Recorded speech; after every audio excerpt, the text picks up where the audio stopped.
The following podcast is meant to inform and entertain. The opinions expressed do not necessarily reflect the beliefs of others, experts, or anyone capable of thinking. Occasionally, we may go off topic or say something offensive. We're just a couple of humans trying to create better lives for our animals. Yours truly, The Bark. P.S. Please don't sue us. This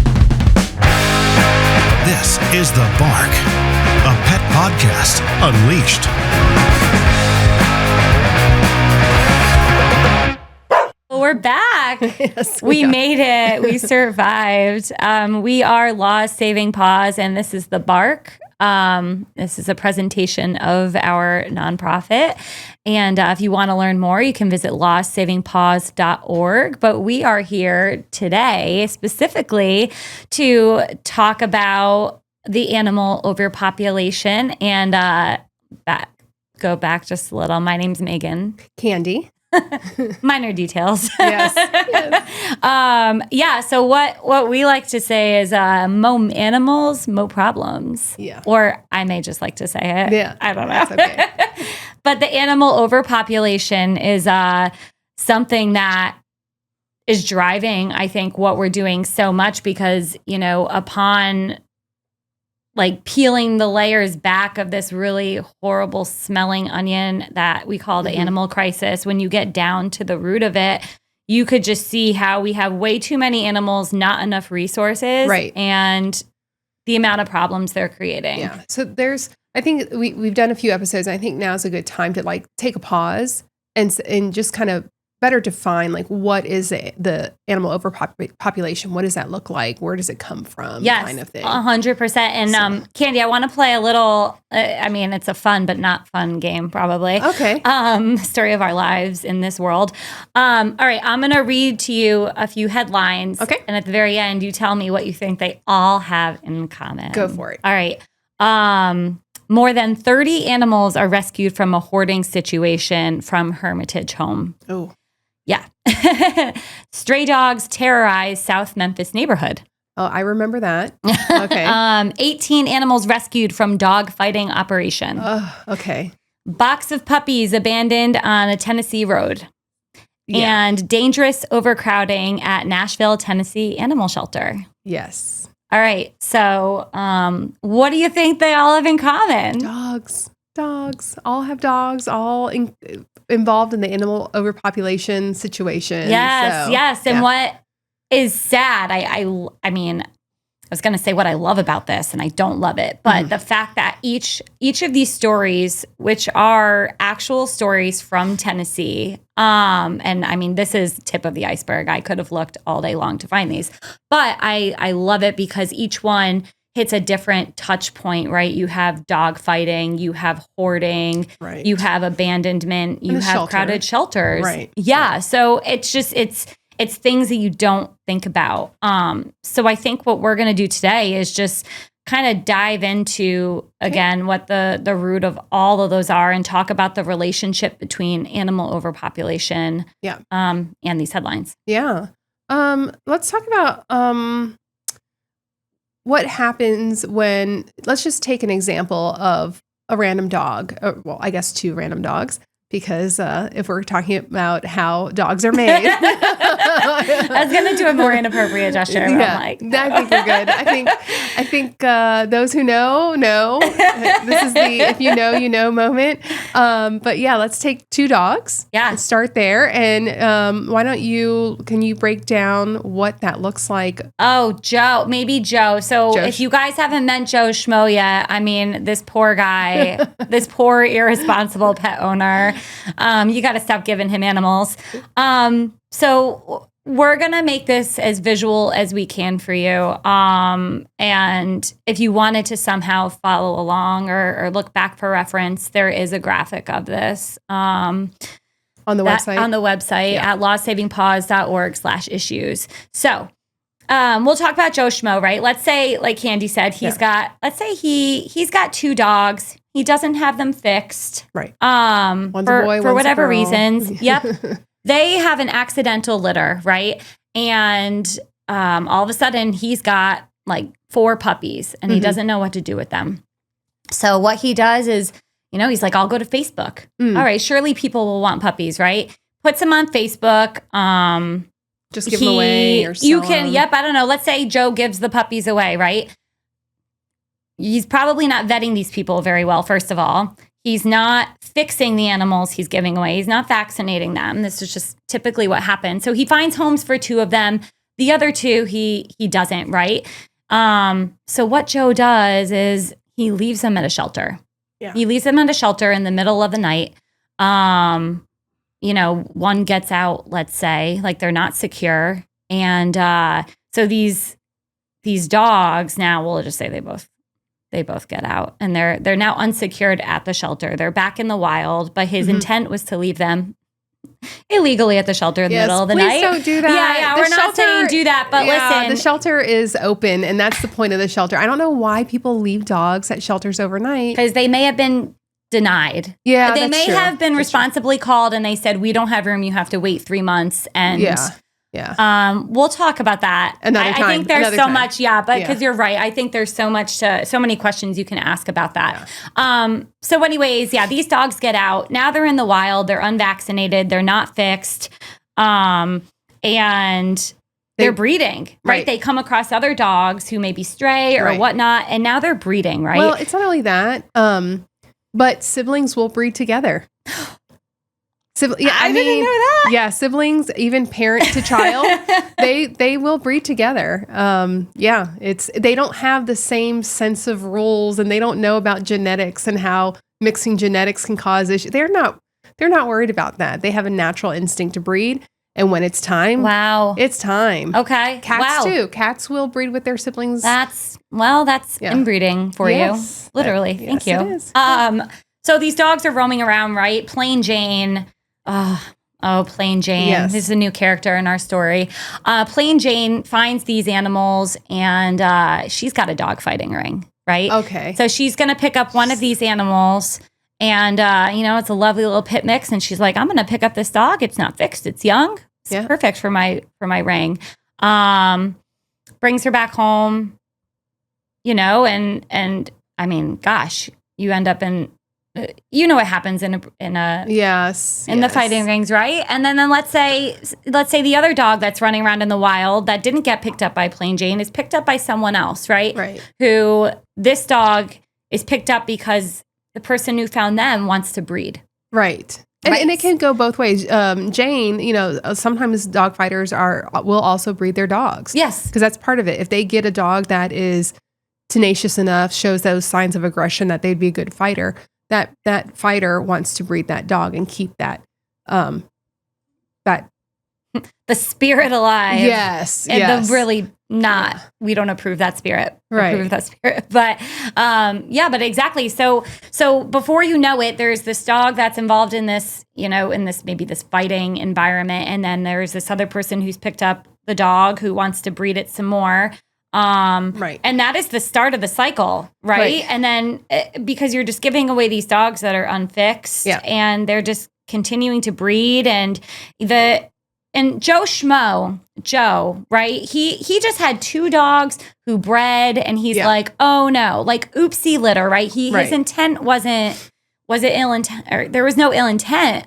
He just didn't get it done. And I'm going to go back to what we said before. A lot of people think, well, I have time. This is just a little puppy. I have time. It's not until the dog's about a year old that I need to even think about spay neuter. That's not the case. A dog can go into heat at 6 months. People don't realize that. I had a dog recently that came to me for fostering, and she was about 10 months. And the day I got her, we noticed that she started her heat. She wasn't fixed yet. She started her heat, but she was estimated to be about 9 to 10 months at that point. But it can happen even earlier. And that's the gap where people, like, before they know it, they've got a 10-month-old puppy or a 9-month-old or an 8-month-old puppy that's pregnant. And they're like, oh no, I didn't think this would happen. That does happen, but we've got to stop that because there's so many litters coming out of that situation. Well, and we'll just throw this in there. It is Tennessee law to have your dog in heat. I think it's inside while they're in heat. There are laws. This is an example, though. There are laws that should prevent these things from happening, like the massive reproduction, but because they're not followed, enforced, etc., which we'll also get into in another episode. We've got way too many animals for the amount of people we have. And then here's just even a little more, right? So let's say, I know we're just going to go back to the story a little. So Plain Jane's got the fighting ring. Someone else picked up the dog for breeding. They've bred. Now they again, like Joe Schmo, have a ton of puppies. They don't know what to do with them. They end up being rescued, right? Right. Rescued by one of, hopefully rescue. I use the term rescue. It's loosely. I think it's so important to vet the rescues you are donating to and adopting from, because we have no regulation for those, right? So let's say these two dogs, or not these two dogs, this litter of puppies that this person now doesn't know what to do with. Fortunately, there's a rescue who wants to take them. Unfortunately, this rescue may not be operating as ethically as we had hoped, right? Which means that you're now trying to protect these puppies from being in danger. But what you've done is you've given them to an organization who are turning around. And again, not intentionally, I'm sure, and I hope, not intentionally, but they are endangering these dogs' lives. I think we got to be careful there, because most rescues are operating very well, in my experience. Most are, but every once in a while there is a rescue that runs into trouble. I mean, it's very difficult to fund a rescue, and sometimes they lag. They can lag on vaccines, spay, neuter, things. I mean, technically, and then you can have trouble with fosters. But let's talk about that at another time, because I think we got to be careful there. I think what we're trying to give some context to here is the real big hitting points. Each litter, I know you gave an example of 4 dogs, but the average size of a litter is 5 or 6. A dog can have around 12 pups in a litter. So I think we really have to take that, see that explosion. And I was looking it up just now. In her lifetime, a single female dog can have over 67,000 puppies. So if you have one stray female roaming around and there's continuous access to males, if she's left loose for her whole life, she could literally be putting out 67,000 dogs. Now, and this is how also though, and I just want to take it back to, because I'm so glad you backed up, because I have this, if you know me at all, I have that horrible foot and mouth syndrome. So I will say things often that I'm like, oh, I did not mean how that sounded. So thank you. Candy's like my, we keep each other on track. My voice of reason sometimes. But so what I did want to talk about a little, though, as far as the rescues go, is unfortunately you hear about some of these hoarding situations, right? Which is like one of the news headlines I gave at the beginning of the episode. And they turn, some of these can easily turn into hoarding situations, right? I've seen it. It can be an independent person. It can be a foster trying to do their best. It can be a rescue that just things get out of hand. The intent is important, because we are not in no way, shape, or form saying that people are collecting dogs with the intent in hoarding, because honestly, if you've even watched the show Hoarders, which I have, I think there are some mental health issues that are underlaying, right? So we are not casting shame or judgment on any of that. We're just pointing out that it happens. It does happen. And it's something we need to be aware of and not turn our head from. It's a place to call in for help. So, and don't be shy about it. I'll just say that. I mean, if you notice a neighbor's home is getting a little funky, you haven't seen them in a while, you're smelling pet odors, you're hearing a lot of barking or meowing or cats running in and out of the home, call for help. Just call and check on them. If you feel safe knocking on their door, knock on their door. See if they're okay. But it's not a bad thing to call in for help. It's not. I know it feels tough. It feels nosy, but better to do it sooner than later. 100%. But I want to circle back to, I think our main focus is let's clearly define all the sources of these animals. You have breeders. Let's talk about commercial breeders that are responsibly breeding. The point, if you speak to your vet, and if you speak to these kennel clubs and whatnot, they'll tell you the point of breeding is to preserve a breed, to look at the characteristics of a breed and continue that bloodline. I'm part of a bunch of chats, vet chats, training chats on social media. And I've seen where people will write into a vet chat and say, hey, I want to breed my Yorkie. And I saw one chat in particular. I was very proud of the vets on this chat. They were stern but kind. And they said, listen, I know you really like your dog, but the point of breeding is to preserve the bloodline. And they kindly pointed out to her that her dog in particular is cute, but did not even have the characteristics, the good, strong characteristics of that breed. Yep. So that goes, so that you have your breeders. Then you have another arena of people who are like, I really love my dog. I want to keep that dog, him or her. I want to have another one. I want my grand dog. It's the same way men want to have boys, so you could keep a junior and keep the, like I get that. I do. Yes. So they want to do that, but you have to think about it. What did we just talk about? You're going to breed that dog, and that dog is going to potentially bring 5, 6, 7, 11 puppies in. I looked up this statistic yesterday, and I got this from, where's my,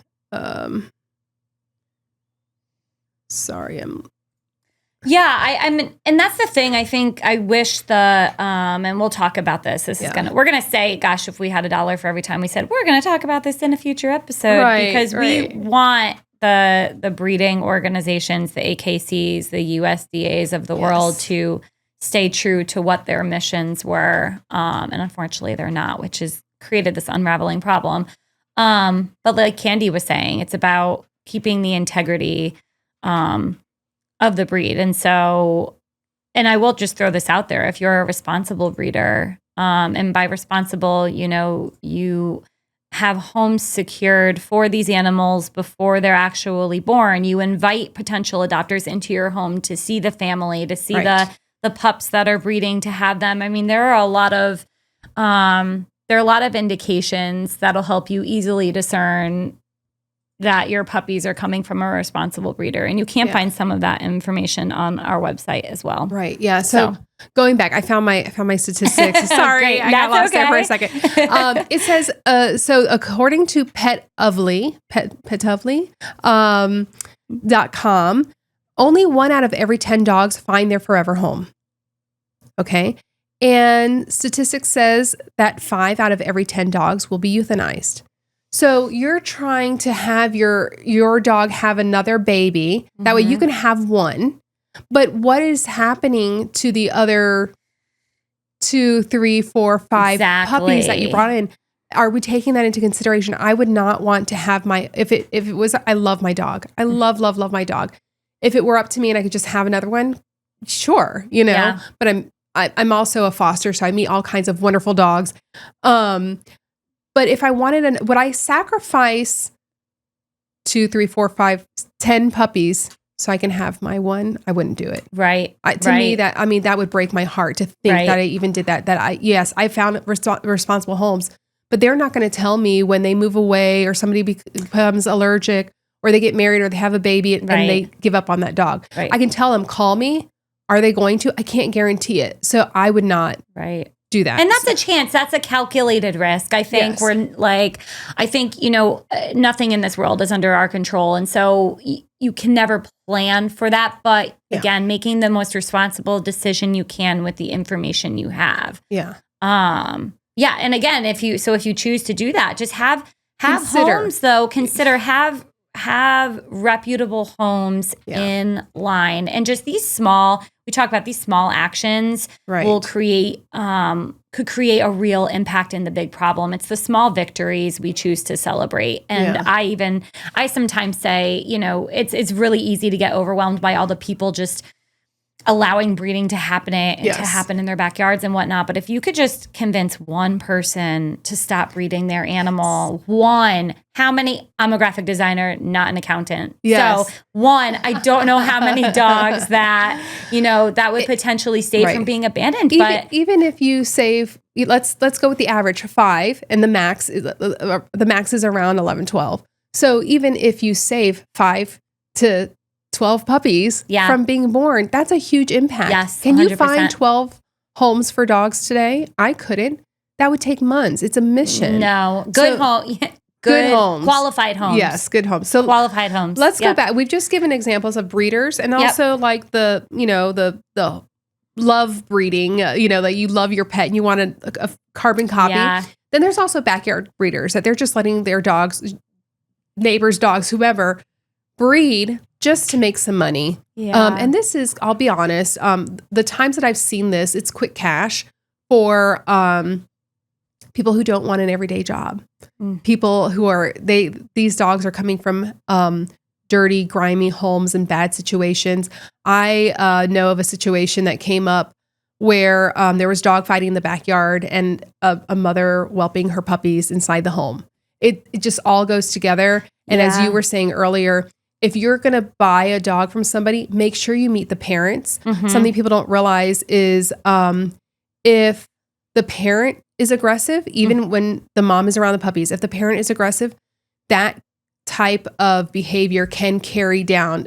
Our behaviors are, some of them are genetic and some of them are learned. And that's true in animals as well. So if people say, well, this is my private home, I can't have everybody coming to my home, don't get the puppy. And are health issues hereditary? So if you were to meet the parents and you saw the mom was, I don't know what kind of, but is there something, if you saw some? Yeah. I mean, let's take missing a limb. Okay. If mom's missing a limb and it wasn't an accident, I fostered a Great Dane a few months ago that had a deformed limb. A responsible breeder, that's what we talk about when we say a responsible breeder. Responsible breeders will do genetic testing. And so that if they saw a puppy be born with a malformed limb, hopefully they had already tested those parents. But let's say that doesn't come up on the test. But once there's that malformed limb, or let's say you have a puppy that got adopted out and that puppy ended up being very aggressive and the buyers called you back and said, hey, I want you to know this puppy's very aggressive. Their characteristics of a responsible breeder is, number one, we're not going to breed those parents anymore. Yeah. They're having puppies that are having physical issues, behavioral issues. We're going to not breed that line anymore. It's just the responsible thing to do. Listen, did we talk about Blackfish before? Oh, we did. The orca whale documentary? No, we mentioned it. Yes, we did. All right. They kept breeding that aggressive whale. And yes, the environment made them aggressive, but it accelerated it. But they kept breeding and breeding and breeding this aggressive whale. And let's talk about that too. Let's say that you have your aggressive whale. Yep. The baby is born and on day one, maybe the baby isn't aggressive. Exactly. But baby has to be around parents for a while to get nourishment. And even as a baby, and when they see that aggressive behavior, at that point, the puppy can pick up aggression as well. Just observing behaviors in their puppy timing. So that's another thing to consider. Maybe they didn't get it genetically, but they're going to pick up on it very quickly during the whelping stage. Yeah. Okay.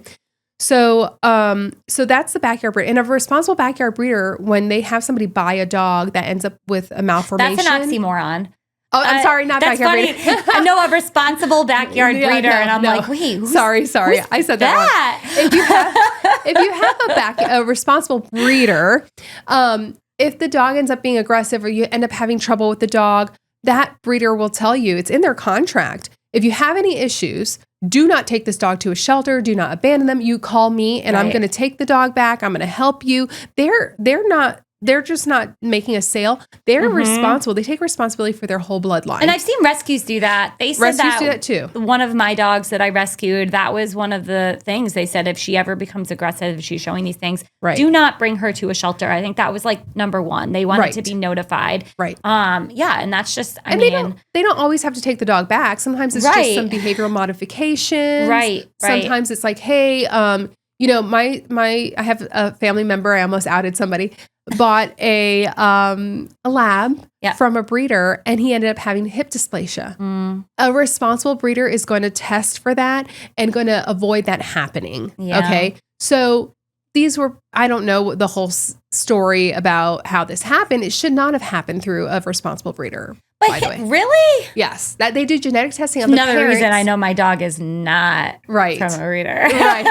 So what they'll do is they'll take their parents. Yeah. And they'll do genetic testing. So in labs, for example, one thing that they're testing for is hip dysplasia. That's very common in labs. Mm-hmm. So if either parent has the markers for hip dysplasia, you don't want to breed that dog. So the way breeding happens is you look at that breed, that purebred dog, and you say, what is common in this breed? And I'm going to test for that. Now, when you have a mixed breed, doodles, sorry, hate to break the news, doodles are mutts. They are mutts. You're going to upset a lot of people. But here's the thing. I don't mean that insulting. I love mutts. No, mutts are healthier. So, yes. They are generally healthier dogs. So when you have mutts, a doodle, let's say a Bernedoodle, okay? Bernese Mountain Dog and a poodle. You're going to genetically test the poodle for common issues in poodles and some general issues that can come up. And you're going to test the Bernese for common issues in the Bernese, okay? Mm-hmm. And then if they both come up at a good standard, then you mate. Backyard breeders aren't doing that. Backyard breeders backyard breeders are like, you're pretty and you're pretty. Let's do it. Okay. Sounds like, and that's how they're making, like, that's why breeders charge so much, because they're doing genetic testing, they're doing health checks, they're getting sonograms. Yeah. I'm going to go back to that Joe and Jane Schmill. I'm going to bring them up. Now they're a couple, okay? And they want to they got together. They got together. Right, they were dating. They got together. And they're like, oh, you have a beautiful girl dog. Wasn't there a movie recently where they're like, it was a rom-com and they each had, I'm like, oh, we should have our puppies get together, something like that. I have not seen that one. Yeah, I'm not a rom-com person. I saw it and I was like, me either. Yeah, I just threw up in my mouth a little, to be honest. If you have, backyard breeders, or you have people who just want to carry on their own dogs, they're not genetic testing. Yeah. That's why you can get a dog off the side of the road or in a parking lot or whatever for $100, $200. Because nobody genetically tested those dogs. Nobody's thinking about their genetics. You don't even know if these are irresponsible breeders where they adopted a brother and a sister and those two got together and then they're like, well, now what do we do? They're going to give away those puppies. They're going to sell them. I was just going to say, though, and you just said give away and sell. I do want to say there are, because there are a lot of folks listening who are probably like, well, duh, I'm not going to go buy a dog. I know better. But they're giving them away for free because they have no home and I have to take it. Yeah. And so, we're not going to dive super far into this now, but I mean, you also come across people who are like, I must save this dog because this irresponsible breeder isn't able to sell it. And that is the supply and demand. And unfortunately, the casualty or the collateral damage in something like that is the dog. Yes. So it's a tough, I don't envy those people. If they're giving away the dog and you're a responsible person, yes, take the dog. And if you can't keep them, call a rescue immediately and say, listen, I've received a free dog. I can't keep it, but I can foster it until we can find it a home. That would be helpful. Yeah. When it comes to buying the dog, I know it's tough. I wouldn't hand them $1. Because that dollar tells them go back and do it again. Exactly. And I'm going to make another $1. Exactly. So that's where I draw. I would offer the person selling the puppy on the side of the road, hey, I can take these puppies and foster them and work with a rescue to find them good homes. If you need them out of your home, I get it.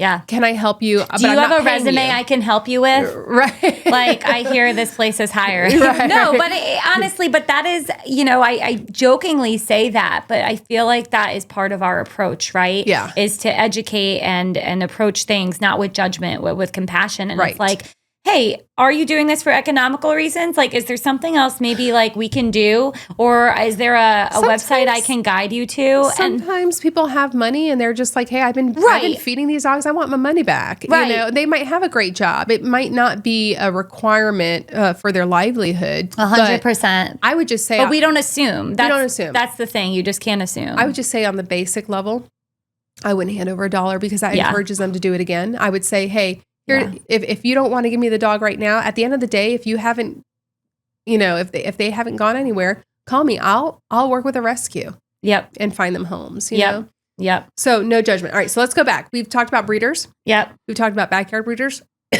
We've talked about people who want offspring of their pets. Mm-hmm. And then we've also talked about, hold on. Uh-oh. Candy, I need a co-host. Candy, all right. Candy needs a moment. But and then we've also talked a little about the whoopsie litters, right? Sorry, and Kim. I mean, we talked about that as far as I think we've gotten into that a couple episodes ago too, and we'll revisit it again, but just the importance of spaying and neutering. And we're not going to mandate, we're not going to sit here on our throne and tell you to do it, but we're going to make sure that you're aware of the repercussions if you don't do it. Right. So, and I think we talked about it a little, but stray pets breeding on the street. Yeah. We have sorry. Let's go back to Candy's the list. back. She's We're alive. back. All right. Let's go through the list. We talked about breeders. We've talked about backyard breeders. We've talked about the people who want offspring from their own pets. Yes. There's more sources. Well, we've talked about the stray pets breeding on the street. Yes. So, another one that people might not, and then we have the whoopsie litters that, hey, I thought I had a year before I had to get my dog fixed, or 2 years, or I thought I had a year and then I forgot about it. Right. You know? Or devil's advocate too. Hey, I was on this waiting list. I'm trying to do the responsible thing, but they can't take me for 3 months. Right. And I will say right there, it's another episode. Get on the waiting list as soon as you get the dog. That way, when they reach that 6-month mark or whatnot, or at least they're 3 months out. Okay, I need to call when this dog is 3 months old, you know, or a little older, just depending on when you want to do it. Talk to your vet. Yep. Talk to your vet. And if you can't afford the vet rate, you can do low cost spay neuter, but talk to them about, hey, depending on my breed, the breed that I have, when is the appropriate timing? And what do I do in the meantime to keep my dog from making more doggies? And I'm just going to throw this out there again. We're not going to dive into it, but in case you're wondering, well, who cares? Like, how is this going to impact me? We are going to talk about that in a very near future episode. Yes. So, yes. So we talked about stray pets. We talked about the whoopsie litters, and then chained pets. A lot of people don't think about this. I can't even visualize it. It's like a bad R-rated movie. Yes. Like, I can't. Yes. So what happens to chain pets? First of all, you don't have to believe me. Do your internet search about chain pets. Chain pets can easily become aggressive. Careful, you're not doing this search on your work devices. Yes. So chain pets can become aggressive, but also what happens is, let's say you have a female in heat on a chain. She's unprotected. So when she goes into heat, now a male dog can smell her from about 3 miles away. Yeah. So you have all these dogs that will all of a sudden appear in your backyard. You don't have a fence up. They'll break fences. They'll jump fences. Exactly. You know, so the chain is not the only problem. But anyway, now you have this female who's in heat, and what can she do about it? Nothing. And it's not naturally, she's not going to want to fend them off. Naturally, she's going to be like, oh, look at all this attention I'm Boo, getting. my milkshake is bringing the boys to the yard, and that's that. Okay. She's tied down. She can't go anywhere. You're at work or wherever you are inside the house, you know, whatever. Boom, done. Those 2 dogs are bred. Now let's take the opposite scenario. Let's put a male dog on that chain. Okay. He smells a female in heat from the neighbor's house or up the street or whatnot. They will break that chain. I cannot tell you how many dogs come into the shelter on a broken chain. No microchip. I see the pictures online too. They're like, look what I mean, it's just crazy. Yeah. No microchip, no rabies tag, but they are on a broken chain, and they might have mated along the way. And when this heat thing is happening, dogs can become aggressive. You can have 2 dogs show up at the same time, or 3 dogs show up at the same time, and that's all it takes is, you know, just to produce a fight. You know, around your kids, around the neighbors. I mean, listen, we're humans, they're animals. I get it. Yes. But we sometimes demonstrate the same characteristics, I want to say. I mean... Yeah, have you seen a bar fight? Yeah, well, and I was just thinking like prisons and like, I mean, we won't, another podcast, another time. Another podcast. But so I'm going to go through the list. The breeders, backyard breeders, whoopsie litters, chained pets, stray pets breeding on the street. And not even stray, but if you're letting your dog roam. Oh yeah, letting your dog roam. Them or not letting them, but you're not securing them adequately. Yeah. Roaming dogs, just free. That's another source. So we have all these sources contributing to the pet overpopulation pot. Yes. And remember, I'm going to give that we just listed 7 ways that dogs are reproduced in our society. Think of 7 homes, 1 each, having that scenario going on. Now multiply that by, what did we say? A litter. 1 litter can produce 11 to 12 puppies. Yeah. That tends to be the max, but 11. So what's 7? Again, graphic designer. 77. We're talking about, about 70, 80-ish dogs. A lot. In one moment, because those 7 scenarios are happening all the time. Yes. And that's why we're not making progress with our dog overpopulation, because we keep feeding into it. And we're so busy. And truthfully, I know, and I don't want to minimize all the efforts like places like rescues and shelters and everyone else are putting into this, but I don't even think they have the bandwidth to react in any other way, which is why we're such advocates for working in conjunction with these organizations. Right. So it's always sad. I've been fostering for several years now, and it's sad to me because I see it sometimes where all of a sudden the rescue will get a call. I'm like, yeah, my dog had a whoopsie litter. I need them gone today, or I'm going to turn them into the shelter, or I'm going to set them loose, or I'm going to, worse. And these people just call and like, I need them gone by Friday. And it's like, do you know how much pressure that puts on just anybody else? And it's like, hey, this was your responsibility. Mm-hmm. And now you're turning around and like guilting somebody to take over what they did. And you're not probably create. Putting these animals into the hands of someone who isn't equipped to take care of them well, and putting the pressure on that adopter as well. Yeah, well, and unfair pressure.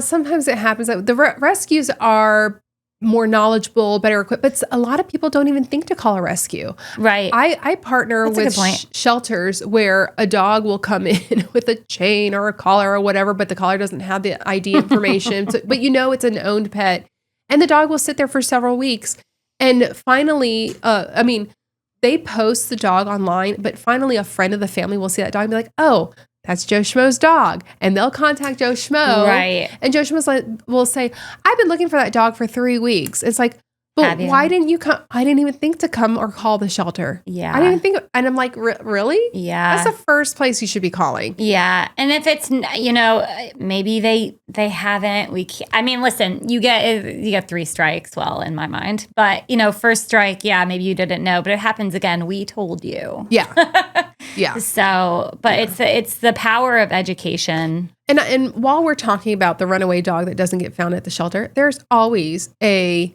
festivity, maybe a party at your house. You have guests come over, somebody leaves the wrong door open. You have things like upcoming 4th of July, Memorial Day, Labor Day, fireworks. Dogs get scared, they run off, or they smell those barbecues going, or they hear people outside the yard and they want to go investigate. They run off. Mm-hmm. Put your tags on your dogs, microchip your dogs. If your vet charges a certain amount and you don't want to pay that amount, there's low cost microchip clinics all the time. Absolutely. $10 for microchip. $10. That's a beer. Yeah. A beer. It's a good craft beer. Yeah, it's a beer or 2. Jim knows. Can you sacrifice a beer? Buy your dog 2 beers. Yeah. How about that? There you go. Yeah, agreed. And thanks for kind of bringing this full circle for us, Candy, because so like she said, there are a lot of consequences to the overpopulation we just talked about. We are going to dive into more in our next episode of Houston, we have an animal problem, part 2. And that episode name is going to go so wasted on people who have not seen Apollo 13, but I don't care. Go watch it. Space buffs. Yeah. But either am I. Yeah. But so Candy said it's 4th of July coming up, microchip your pets, keep them safe. And, or, if you don't have time to get a microchip, go buy a collar with an ID. I mean, just something. Just be mindful of what's going on. You can write your phone number on that collar in a Sharpie. That's a great idea, right? We don't need to be sophisticated here. No, we don't. So, and this is a very opportunistic time for us to remind you that 4th of July, we celebrate our independence and our freedom and everyone who fought to give us that. And that includes canines. You cannot support, we believe you can't support our service members, past and present, without supporting canines, because they've done a hell of a lot of work in battlegrounds too. So and back on our homeland. For those recovering from war. So just a little nugget of information. Speaking of that, if you know that your dog is afraid of lightning, thunderstorms, and fireworks, it's not just the collars. It's make sure their prescriptions are filled right now. Yes, that's a great point. You can have them ready for those days. Yes. Play some music in the home, drown out those fireworks, things like that. But there's a lot. We want to celebrate. We have to celebrate responsibly, and that goes well beyond our alcohol consumption. Yes, and we have to make sure we have to make sure that we continue to be responsible pet owners too. Yeah. So until next time, we hope you all have an amazing 4th of July. Yes. Keep your pets safe, stay safe, and for more information, Candy, why don't you tell them where they can find some more information at lawsavingpaws.org. Thank you for joining us, and stay tuned for more.